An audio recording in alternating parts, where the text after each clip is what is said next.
नमस्कार, आपके साथ हूं मैं खुशबू मनोरमा मिश्रा और आप देख रहे हैं इंडिया न्यूज बुलेटिन की शुरुआत करते हैं अहम खबर के साथ। दिल्ली कार ब्लास्ट पर हाई लेवल मीटिंग खत्म हो गई है। गृह मंत्री अमित शाह के आवास पर यह बैठक हुई। बैठक में एनआईए के डीजी, आईबी डायरेक्टर मौजूद रहे। एनआईए के DG, Delhi police commissioner meeting में शामिल थे। जम्मू कश्मीर के डीजीपी मीटिंग में वर्चुअली जुड़े। तो अहम जानकारी आपको दे रहे हैं, जहां पर यह बड़ी मीटिंग गृह मंत्री के आवास पर हुई है और ये मीटिंग अब खत्म हुई है।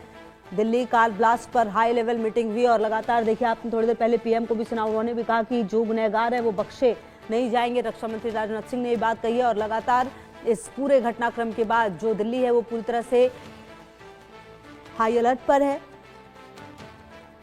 और अब इस पूरे मामले में लगातार जो मीटिंग्स है वो हो रही है। गृह मंत्री अमित शाह के आवास पर जो बैठक हो रही थी वो बैठक अब पूरी हो चुकी है। अब देखना यह है कि क्या फैसले जो हैं वो लिए जा रहे हैं, क्या फैसले जो हैं वो लिए जाएंगे। और क्योंकि अब देखिए, ये जो कुछ हुआ है इसके बाद लगातार जो ये ड्राइवर है, जांच उसकी भी हो रही है, क्योंकि लगातार जो धमाके में मरने वालों की संख्या है वो भी बढ़ी है। जो घायल हैं उनकी स्थिति भी काफ़ी ज़्यादा ख़राब है। आप समझिए, स्थिति ये है कि शवों की पहचान डीएनए टेस्ट से ही हो पा रही है। और संजय शर्मा की मौजूदगी हमारे साथ है ज़्यादा जानकारी के लिए, बातचीत करने के लिए। संजय जी, ये जो मीटिंग है वो खत्म हुई है, क्या फैसला लिया गया इस मीटिंग में, क्या बातें सामने निकल कर आ रही हैं? देखिए, लाल किले पर जिस तरीके से आतंकी हमला हुआ है, जिस तरह से घटना को अंजाम दिया गया, ये मामूली हमला नहीं है। इसके तार कश्मीर से जुड़े हुए हैं, पुलवामा से जुड़े हुए हैं। साथ ही साथ क्या इसमें सीमा पार आतंकवादियों का इन्वॉल्वमेंट है। साथ ही साथ जैश ए मोहम्मद की डिजाइन इसमें देखी जा रही है। तो इसको लेकर के सुरक्षा एजेंसियां चाक चौबंद है। सभी तरह से सभी एंगलों से जांच शुरू कर दी गई है। कल जैसे कि केंद्रीय गृह मंत्री अमित शाह ने भी कहा था कि हर एंगल से जांच की जाएगी, तो फिलहाल जांच के एंगल का दायरा बढ़ा दिया गया है। जांच के एंगल में पाकिस्तान में बैठे हुए आतंकियों को भी शामिल किया गया है। आतंकी जितने वहां पर जितने आतंकियों के अड्डे हैं, लश्कर ए तोयबा, जैश ए मोहम्मद, इनसे तार जुड़े हुए हैं, ये भी देखा जा रहा है। साथ ही साथ फिदाइन अटैक था, तो ये एक तरह से आप कह सकते हैं पूरी तरह से प्लान्ड अटैक था। लेकिन जब फरीदाबाद मॉडल जब बस्ट हुआ, जब जिस तरह से दिल्ली पुलिस ने फरीदाबाद से वहां पर अरेस्टिंग की, साथ ही साथ वहां पर विस्फोटक बरामद किए, बड़ी संख्या में विस्फोटक बरामद हुआ था। उसके बाद से एकदम से जल्दबाजी में थे आतंकी। उनको ऐसा लगने लगा था कि कहीं कार्रवाई करने के पहले, कहीं बड़ा हमला करने के पहले ही ना पकड़े जाए। तो जल्दबाजी में किया गया अटैक लगता है लाल किले वाला, क्योंकि जिस तरह से विस्फोटक की संख्या मौजूद थी, विस्फोटक की सामग्रियां मौजूद थी, उससे वो कई बड़ी संख्या में कई जगहों पर इस तरीके के आतंकी हमले कर सकते थे। लेकिन जो सिर्फ लाल किले पर हमला हुआ, क्या इस तरीके के और हमले करने की तैयारी है, ये भी देखना होगा। तो अभी छानबीन का दायरा बढ़ा दिया गया। आप देख सकते हैं मेरे ठीक पीछे केंद्रीय गृह मंत्री अमित शाह के घर पर बैठक खत्म हुई है और अब एक एक करके वहां से कई सारे लोग निकलते जा रहे हैं। बैठक खत्म हो चुकी है और लगभग 2 घंटे से ज्यादा बैठक चली है केंद्रीय गृह मंत्री अमित शाह के साथ। सभी मुद्दों पर विचार विमर्श हुआ है और जो भी जितने भी सबूत सामने आए, लगभग 3 से 5 लोगों के नाम सामने आए जिनकी सहायता से इस तरीके के आतंकी हमले को अंजाम दिया गया है। तो एनएसजी इसकी जांच कर रही है, एनआईए इसकी जांच कर रही है, स्पेशल ब्रांच दिल्ली पुलिस इसकी जांच कर रही है, आईबी भी इसमें लगी हुई है। तो देखना होगा कि इसकी जांच की कड़ियां किस दिशा में जाती है, कहां तक पहुंचती है। बिल्कुल। और संजय, देखिए, एक बात तो तय है कि जिस तरह से पूरा घटनाक्रम हुआ है, इसके बाद अब बड़ा सवाल यह है कि दिल्ली में तो हुआ है, लेकिन क्या ये कहीं कहीं पर और भी प्लांट है, जांच इसकी भी होनी चाहिए। बड़ा सवाल ये भी है कि जिस तरह से ये जो व्यक्ति सामने आया है, जो कार खड़ी रही 3 घंटे, वो एक बार भी निकला नहीं है। तमाम चीजें, काफी सारी बातें सामने आ रही है और इसके तार अब अलग अलग राज्यों से जुड़े हुए सामने आ रहे हैं। क्या ये संभव है कि आने वाले समय में कुछ बहुत बड़े फैसले जो है वो भारत सरकार की तरफ से सामने आ सकते हैं? संजय, देखिए, इंटरनल सिक्योरिटी, देश की आंतरिक सुरक्षा के लिए एक बड़ी समस्या है। बड़ा सवाल खड़ा हो गया। जिस तरह से गुजरात में पहले पकड़े गए, हमने देखा गुजरात पुलिस से वहां पर 3 आतंकियों को पकड़ा। उसके बाद में फरीदाबाद में वहां पर आतंकी मॉडल पकड़ा गया। उसके बाद में दिल्ली में आतंकी हमले को अंजाम दिया गया।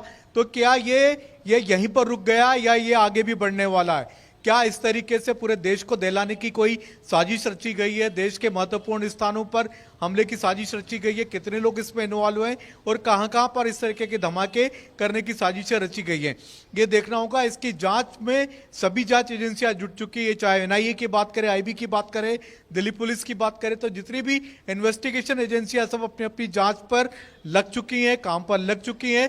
जांच का दायरा बढ़ा दिया गया है, देश के साथ साथ देश के बाहर भी जांच का दायरा बढ़ा दिया गया। आईबी इसमें एक्टिव हो चुकी है, साथ ही साथ सीमा पार से भी क्या आतंकियों के लिंक जुड़े हुए हैं, उस पर भी ध्यान दिया जा रहा है। तो देखना होगा कि जांच के तार कहां तक जाते हैं, क्या देश के भीतर हैं या देश सीमा पार तक जा रहे हैं, तो यह भी देखना होगा। बिल्कुल। और संजय, क्योंकि अभी थोड़ी देर पहले हमने प्रधानमंत्री जब भूटान में थे, काफी इमोशनल होकर उन्होंने ये कहा कि जो भी गुनहगार है वो बख्शे नहीं जाएंगे। रक्षा मंत्री भी ये बात कह रहे हैं। कुल मिलाकर जो भी ये हुआ है, ये एक तरह से फिर से भारत को एक तरह से चुनौती देने की कोशिश की गई है, जिसका अंजाम अब आने वाले समय में बहुत भयानक होगा। क्योंकि रक्षा मंत्री तो पहले ही कह रहे थे कि ऑपरेशन सिंदूर खत्म हुआ नहीं है। देखिए, पहलगाम हमले के बाद में प्रधानमंत्री नरेंद्र मोदी ने, कैबिनेट ने एक फैसला लिया था, और वो फैसला ये था कि कोई भी आतंकी हमला अगर देश में होता है तो उसको देश पर हमला माना जाएगा, और उस अपराधी के साथ में, उसके उन आतंकियों के साथ में, उनके आकाओं के साथ वही व्यवहार किया जाएगा जो कि देश के दुश्मनों के साथ किया जाता है। तो ऑपरेशन सिंदूर अभी खत्म नहीं हुआ, ऑपरेशन सिंदूर जारी है, और इसी बीच में दिल्ली में आतंकी हमला हुआ है। तो इसका अंजाम क्या होगा देखना होगा, क्योंकि इसकी सबसे पहले लिंक ढूंढी जा रही, जड़ें ढूंढी जा रही हैं कि इसकी जड़ें कहां तक जा रही है। क्या पाकिस्तान तक जा रही है या देश के कुछ हिस्सों तक जा रही है, कश्मीर तक जा रही है, यह देखना होगा। जब तक उसकी जड़ें नहीं मिलेंगी तब तक कोई बड़ा फैसला नहीं लिया जा सकता। जहां तक ऑपरेशन सिंदूर की बात है, तो प्रधानमंत्री नरेंद्र मोदी ने आज भूटान में भी कह दिया है कि षड्यंत्रकारियों को बख्शा नहीं जाएगा। बड़ा बयान दिया प्रधानमंत्री नरेंद्र मोदी ने, अपनी बात स्पष्ट कर दी है कि किसी भी हालत में लाल किले के आतंकियों के आकाओं को बख्शा नहीं जाएगा, षड्यंत्रकारियों को बख्शा नहीं जाएगा। तो भारत सरकार पूरी तरह से, केंद्र सरकार इसके लिए तैयार दिख रही है। प्रधानमंत्री नरेंद्र मोदी का भी बयान स्पष्ट करता है, और कल केंद्रीय गृह मंत्री अमित शाह ने भी साफ कर दिया था। ठीक है, रहेगी लगातार नजर। आपका बहुत शुक्रिया संजय इन तमाम जानकारियों के लिए। और क्योंकि देखिए, ये जो हमला हुआ है वो काफी बड़ा हुआ है। Colonel retired TP Tyagi ji हमारे साथ डिफेंस एक्सपर्ट जुड़ गए हैं। टीपी त्यागी जी, क्या ये माना जाए कि ये जो कुछ भी एक कायराना हरकत हुई है, ये क्या ऑपरेशन सिंदूर का बदला लेने की कोशिश की गई? क्योंकि कुछ दिन पहले एक वीडियो भी सामने आया था जिसमें कहा गया था कि भारत को किस तरीके से ललकारा गया था। याद होगा आपको, बहावलपुर का शायद वो वीडियो था, और भी कई ऐसे वीडियो सामने आए थे। जी बिल्कुल ठीक कह रही हैं आप, लेकिन मैं ये पूछना चाहता हूं कि क्या ये पहला हमला हुआ है? देखिए, इस सदी में पिछले 25 सालों में 16 हमले, यानी कि 16 बम ब्लास्ट केवल और केवल दिल्ली में हुए हैं। और अगर लाल किले को भी ले तो लाल किले के पास ये तीसरा हमला है, इससे पहले 2 हो चुके हैं। बहुत मुमकिन है कि आज का डिस्पेंसेशन ये कह दे कि साहब वो जो हमले हुए थे, जो 16 हमले का हम जिक्र कर रहे हैं, जिनमें वो पहाड़गंज का हमला भी था, जिसमें एक ही बम ब्लास्ट में 70 लोग मारे गए थे, कि ये तो 2014 से पहले हुए हैं। अगर हम ये मान भी लेते हैं तो प्रश्न ये उठता है कि इंटेलिजेंस एजेंसीज तो उस समय भी वही थी और आज की तारीख में भी वही है। और फिर जब इंटेलिजेंस एजेंसीज का जिक्र आता है तो हम फिर ये पूछेंगे कि कौन सी intelligence agency, research and analysis wing या इंफॉर्मेशन ब्यूरो या नेशनल टेक्निकल रिसर्च ऑर्गेनाइजेशन यानी कि NTRO, या नेशनल इन्वेस्टिगेशन एजेंसी NIA, या नेशनल साइबर कोऑर्डिनेशन सेंटर, या डायरेक्टरेट ऑफ रेवेन्यू इंटेलिजेंस, या जॉइंट साइबर ब्यूरो, या all India radio monitoring service, या डिफेंस इंटेलिजेंस एजेंसी, या सेंट्रल मॉनिटरिंग ऑर्गेनाइजेशन, और ये लिस्ट बहुत लंबी है। यानी कि इतनी सारी इंटेलिजेंस एजेंसीज हिंदुस्तान में है, उसके बावजूद जब कोई इंसिडेंट हो जाता है, तब होने के बाद सब हरकत में आती हैं, ऐसा हुआ होगा, वैसा हुआ होगा, ये करना चाहिए। भाई, अगर ये सारी इंटेलिजेंस एजेंसीज एक कमांड के अंदर होती। देखिए, फौज का एक सिद्धांत है कि ऑपरेशन छोटा हो या बड़ा हो, उसका कमांडर एक होना चाहिए। अगर ये इंटेलिजेंस एजेंसी अलग अलग हैं, इनके सबके डायरेक्टर जनरल अलग अलग अपनी सुविधाओं को भोग रहे हैं, तो हम क्यों ना कहें कि ये एक पॉलिसी की कमी है और ये इंटेलिजेंस का फेलियर है। ये कोई एक आध दिन का काम नहीं है मैम। देखिए, 3000 से किलोग्राम यानी कि 3 टन अमोनियम नाइट्रेट का इकट्ठा होना कहां कहां से आया होगा। हाँ, ये कह दिया जाएगा कि साहब अमोनियम नाइट्रेट को तो किसान खरीदते हैं, लेकिन वो जो किसान खरीदते हैं उन्हें 50 किस्म की इंफॉर्मेशन देनी पड़ती है, तब उन्हें 2-4-5 किलो अमोनियम नाइट्रेट मिलता होगा। लेकिन 3 टन अमोनियम नाइट्रेट को इकट्ठा किया गया, कितने सारे किसानों के नाम से उन्होंने लिया होगा, ये कलेक्ट किया होगा, लाया गया होगा, ट्रांसपोर्टेशन होगा, इकट्ठा करके बोतलों में बंद किया गया होगा, फिर जितने सारे सूटकेसेस हैं वो दिखाए गए हैं उनमें रहा होगा। तो क्या उस समय हमारी LIU और ये जो मैंने आपको नाम गिनाए इंटेलिजेंस एजेंसीज के, क्या ये सोए हुए थे? लिहाजा हम बार बार एक नैरेटिव रचते हैं कि ये पाकिस्तान के द्वारा कराया गया है, ये आतंकियों के द्वारा कराया गया है। भाई, हमें पहले अपने घर में भी तो झांकना चाहिए। मेरा कहना ये है, इंटेलिजेंस एजेंसी हमारी ये दावा करती हैं कि हम तो ये भी पता लगा लेते हैं कि दुश्मन के दिमाग में क्या चल रहा है। वो इंटेलिजेंस एजेंसी कहाँ चली गई थी जब कारगिल के अंदर घुसपैठ हुई थी, या जब गलवान में एक्शन हुआ था गलवान में। और ऐसे ही अब इतने समय से, और एक नहीं, दो नहीं, तीन नहीं, 4-4 डॉक्टर और भी 9-10 पकड़े गए हैं। यानी कि जम्मू एंड कश्मीर, हरियाणा, उत्तर प्रदेश, गुजरात, सब जगह के तार मिलते हुए नजर आ रहे हैं। ये अब नजर आ रहे हैं, ये नजर आने चाहिए थे पहले। जब दूध बिखर गया, उसके ऊपर आप चिल्लाते रहे तो उससे दूध तो वापस नहीं आ जाता। जिन लोगों की जान चली गई वो तो चली गई, लेकिन वो इंटेलिजेंस एजेंसीज हमारी क्या कर रही थी जो बड़ी बड़ी मोटी तनख्वाह लेती हैं। ये जिम्मेदारी सर उनकी बनती है। ये किसी न किसी को ये सवाल पूछना पड़ेगा, और ये सवाल पूछा जाएगा होम मिनिस्ट्री से कि होम मिनिस्ट्री के अंदर ही ऐसा कैसा है कि जो डिफेंस का सिपाही है वो कहता है मैं मिनिस्ट्री ऑफ डिफेंस में आता हूँ, जो पैरामिलिट्री फोर्सेस में BSF CRPF के हैं वो कहते हैं साहब मैं तो मिनिस्ट्री ऑफ होम में आता हूँ, और जो पुलिस वाला है वो कहता है साहब मैं तो जेल के एडमिनिस्ट्रेशन या लोकल एडमिनिस्ट्रेशन के अंदर आता हूँ। एक इन्फेंट्री बटालियन में 4 फील्ड कंपनी होती हैं, उन कंपनियों के तालमेल में लंबा समय लग जाता है। यहाँ पे 3-3 अलग अलग मिनिस्ट्रीज के लोग अलग अलग कैसे करेंगे। ये जो जॉइंट ऑपरेशन है ये कॉन्सेप्ट ही गलत है, ये कॉन्सेप्ट ही गलत है। मैं एक साधारण आदमी हूँ, लेकिन अगर एक लॉजिकल और रीजनेबल बात एक साधारण आदमी के मुंह से निकले, और साधारण होने के बाद भी मैंने लड़ाई लड़ी है, 1971 का युद्ध लड़ा है, उसमें वीर चक्र प्राप्त हुआ। लिहाजा मेरी बात के ऊपर मैं आपके दर्शकों के सामने ये लाना चाहता हूँ कि यूनिफाइड कमांड ये फौज का सिद्धांत है कि कमांडर एक होना चाहिए। अगर एक कमांडर होता तो 15 जगह से आई हुई इंफॉर्मेशन को सिंथेसाइज करने में, निष्कर्ष निकालने में, उसको कंक्लूड करने में आसानी होती और कम टाइम लगता। वो हम नहीं कर रहे हैं आज। अच्छा सर, एक बात बताइए, ये जो पूरा धमाका किया गया इसके बारे में सर आपने भी तमाम चीजें देखी होंगी, पढ़ी होंगी। ये पूरा जिस तरह की सिचुएशन क्रिएट की गई, कहा जा रहा है कि 3 घंटे तक वो गाड़ी से निकला नहीं और उसके बाद ये धमाका हुआ। कुछ लोग शुरुआती दौर में ये भी कह रहे थे कि ये धमाका जल्दबाजी में किया गया है।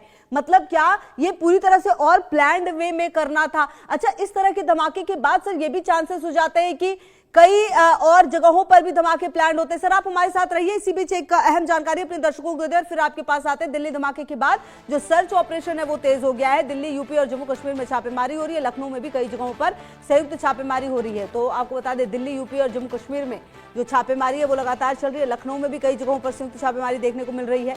तो लगातार जगह जगह पर जो सर्च ऑपरेशन है वो अब तेज होते हुए दिल्ली, जम्मू और यूपी में भी जो सर्च ऑपरेशन है वो लगातार तेज होते हुए, आपको बता दें कि छापेमारी भी लगातार होती हुई नजर आ रही है। लखनऊ में भी कई जगहों पर संयुक्त छापेमारी। और टीपी त्यागी सर भी लगातार हमारे साथ जुड़े हुए। सर, जो सवाल मैंने पूछा वो, और साथ ही साथ ये भी बताइए सर कि जब इस तरह के धमाके होते हैं और जो स्लीपर सेल की जिसकी बात होती है वो भी काफी एक्टिव होते हैं, और अच्छा अगर आप देखें सर तो इसमें सारे डॉक्टर्स और पता नहीं ऐसे ऐसे लोग इन्वॉल्व हैं जो काफी पढ़े लिखे हैं। इससे पता ये चलता है कि इनका किस तरीके से माइंड वॉश किया जाता है। देखिए, साधारणतया ये माना जाता था कि जो आतंकी होते हैं वो कम पढ़े लिखे होते हैं, धर्म के नाम पर अंधे होते हैं, कट्टर होते हैं। लेकिन यहाँ पे तो डॉक्टर्स हैं, और एक नहीं, दो नहीं, तीन नहीं, चार नहीं, बल्कि और भी अभी पकड़े जाने बाकी हैं। यानी कि ऐसा लगता है जैसे लव जिहाद हो, जैसे जमीन जिहाद हो, ऐसे ही अब एक डॉक्टर जिहाद प्रारंभ हो गया है। इन पढ़े लिखे लोगों का जो माइंड वॉश किया, माइंड इनका दरअसल में जो उस कम्युनिटी के लोग हैं उनको पहले दिन से ही ये पढ़ाया जाता है कि यहूदी और हिंदू तुम्हारे कट्टर दुश्मन हैं, काफिर हैं, इनको जीने का हक नहीं है, इनका सामान, इनकी औरतें आपके लिए माले गनीमत है, इनको नुकसान पहुंचाओ, और नुकसान भी ऐसा पहुंचाओ कि मौत भी तड़प तड़प कर दी जाए। ये इस किस्म की चीजें उन्हें पढ़ाई जाती हैं, तो उनका माइंड बदलने में ज्यादा टाइम नहीं लगता, और ये पढ़े लिखे लोग उसके अंदर आ जाते हैं, आपके सामने हैं, आ गए हैं। और इसकी व्यापकता देखिए, जम्मू एंड कश्मीर, हरियाणा, उत्तर प्रदेश, गुजरात, यानी कि सब जगह के मॉडल, और केवल आदमी नहीं, औरत भी, यानी कि उसमें लेडी शाहीन भी है। ये सब मिलके और इन्होंने जो काम किया, अब आप इसकी थोड़ी सी गहराई ये समझिए कि जो सामान मिला, ठीक है 3500 कितना केजी या 3 टन बारूद मिल गया। जो बारूद है, 1 पाउंड जो बारूद होता है RDX, उसका 1/16 उसका होता है 1 औंस। वो 1 सर रहिए, आप हमारे साथ आते हैं आपके पास सर, एक सेकंड।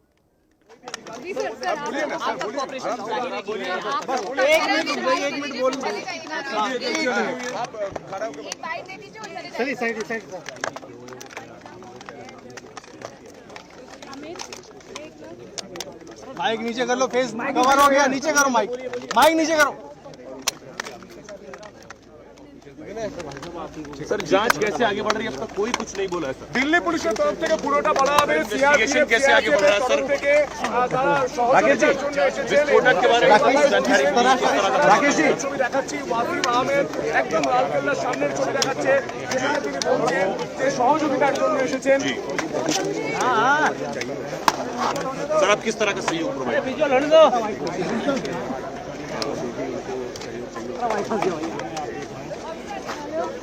सर, दिल्ली में सर बाकी राज्यों में भी सिक्योरिटी बढ़ाई गई है, अलर्ट्स किए गए। किन किन राज्यों में अगर आप सर बता सकें? सर, यहाँ सर किस तरह सिक्योरिटी? आप लोग किस तरीके से हेल्प कर रहे हैं सर? हेल्प कैसे कर रहे हैं? साइड हो जाएगा, आराम से, आराम से सर।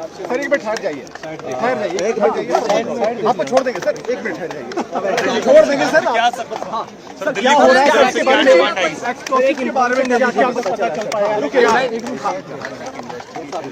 जी, अरे यार, अरे माइक तो नीचे कर लो, कैमरा पीछे करो, इतना आगे मत ले जाओ यार। सिक्योरिटी से रिलेटेड, अरे मोबाइल भाई आइडिया नीचे, रवि नीचे आई। मदद क्या क्या क्या मदद कर रहे हैं?